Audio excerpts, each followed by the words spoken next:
सीधे लेट करके भी जिनको पेट का कैंसर है उनके लिए उत्तान पादासन, ये नौकासन और पवन मुक्तासन। तो किसी को लीवर में, किसी को किडनी में गांठ बन जाती है कम पानी पीने से, हाई ब्लड प्रेशर से, पेट में भी गांठ बन जाती है, आंतों में, लीवर में, खान पान ठीक न होने से।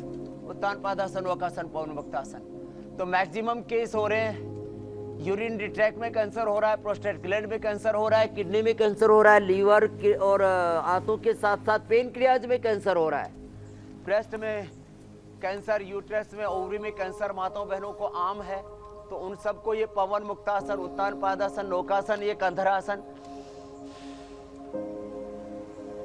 लंबे लंबे श्वासों के साथ जिससे जितना बन पाए और जिसको जैसी आवश्यकता है। अब जैसे किसी को स्पाइनल कोड का कैंसर है, मैंने 4th स्टेज का बात कर रहे थे, स्पाइनल कोड के सारे मणके जो वर्टिब्राज हैं वो फ्यूज हो गए थे।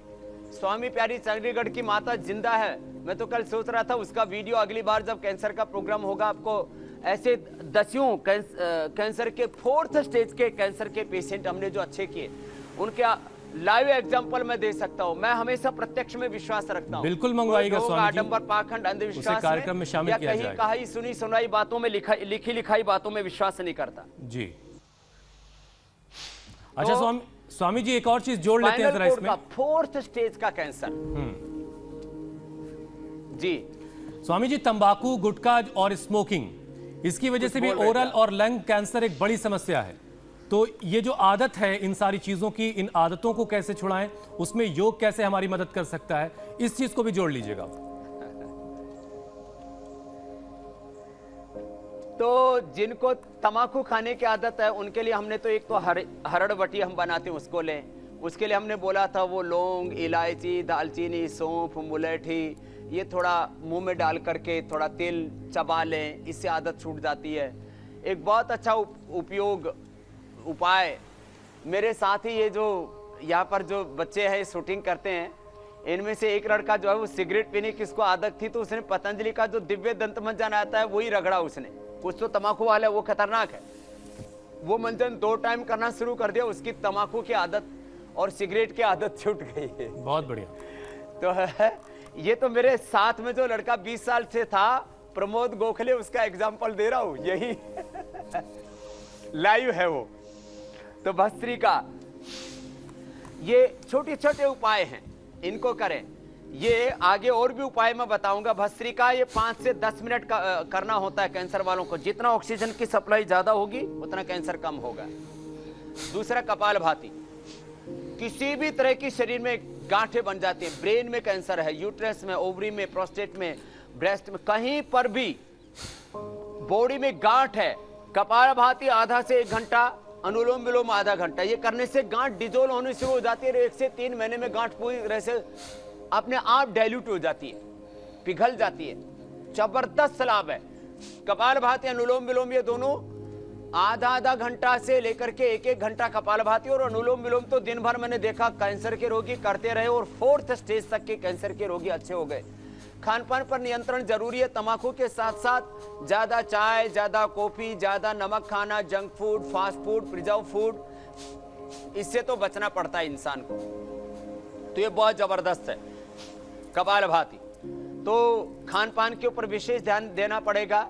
और तंबाकू जो आपने बताया, शराब बताई, इनसे तो बचना ही पड़ेगा। जंक फूड, फास्ट फूड से बचना ही पड़ेगा। एकदम तनाव मुक्त जीवन जीना पड़ेगा, अपने आप को व्यवस्थित करना पड़ेगा। तो कपालभाति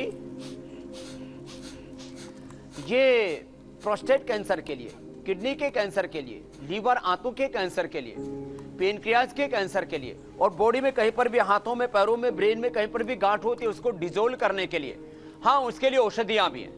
वो भी मैं कपालभाति तो मीनाक्षी जी कर लेंगे, मैं थोड़ा बता देता हूं।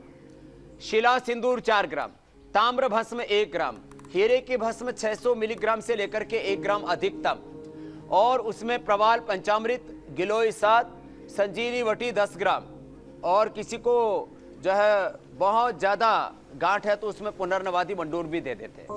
ये 60 पुड़िया बना के सुबह शाम एक एक पुड़िया खिलाते हैं, काचनर गुग्गुल वृद्धि बाधी का वटी 2-2 गोली देते हैं।